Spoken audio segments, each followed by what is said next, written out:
One thing I find very disappointing about this Tinubu administration is the level of lies and propaganda that is associated with officials of this administration, even the APC, and those around the president.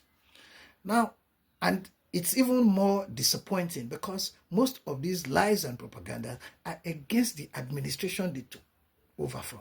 So they seem to forget in their actions that they took over from their own party man. They took over from a APC government. So it's supposed to be a continuity. And you want to wonder, some of the things they do, you would wonder, if they do these things, what do they expect opposition leaders, opposition parties to do? Now, just a little over a week ago, the Minister of Power, Adelabu, looked at the over 200 million Nigerians and lied that Nigerian under Buhari signed the Siemens energy deal and after that never lifted a finger until President Bola Tinubu came to power. Such audacity to tell blatant lies. Now every Nigerian, whether you are APC, PDP, or whatever you belong to, we all followed these things. Yes, the COVID disrupted the Siemens deal. But after that, we saw when the Minister of Power, traveled to Germany with officials to renegotiate the deal. And we saw when Nigerian engineers traveled to Italy to watch the testing of the transformers.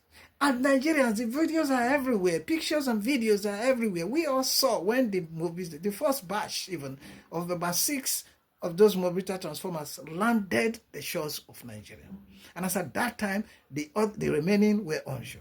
Nigerians saw APC members and supporters celebrated everywhere where we saw the trucks move these transformers, these huge Mobility transformers from the Nigerian port to different parts of the country.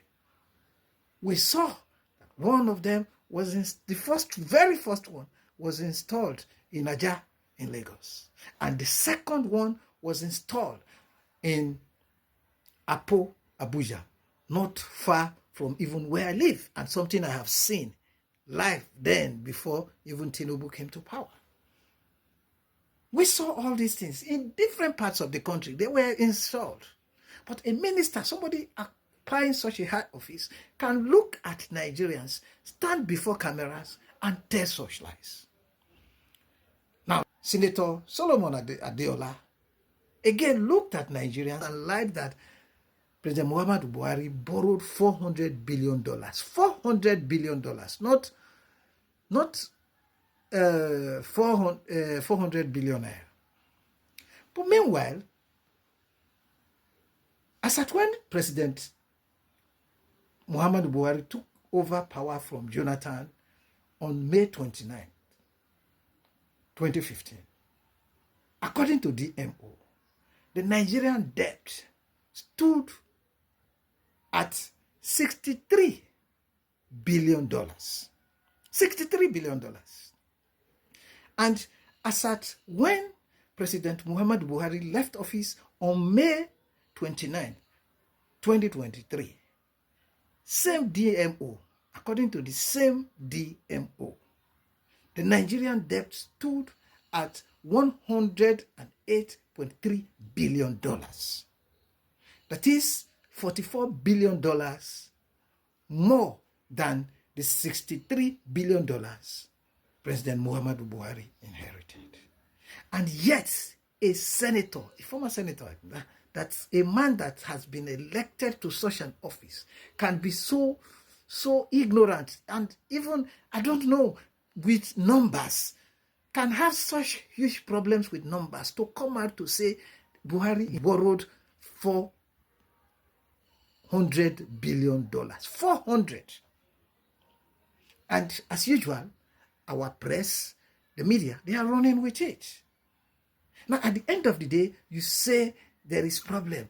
oh, the North are doing this. Some of you will not shout, the North are this, the North are doing this. Oh, we supported Buhari for 8 years, and now you are fighting us. Man, you seem to forget that this same administration started all this problem with senior members of this administration attacking Buhari, acting like they took over power from the opposition party. I have always wondered that if APC officials can act like this, what do you expect from opposition like PDP and every other parties? Just imagine the lies.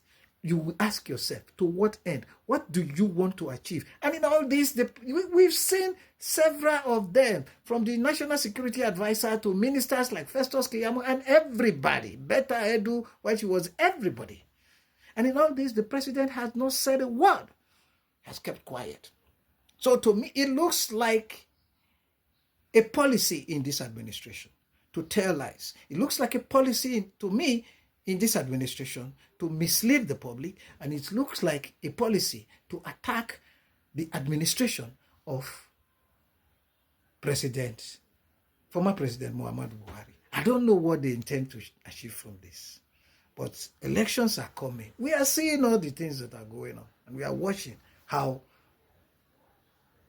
they are going to go about this. But I would have thought that somebody would have kept all those that brought him to power, and tried to win others with his performance, rather than trying to demonize a section of those that brought him to power. I know a lot of you would still want to argue, but yes, I understand. I understand what ethnicity and religion have done to us.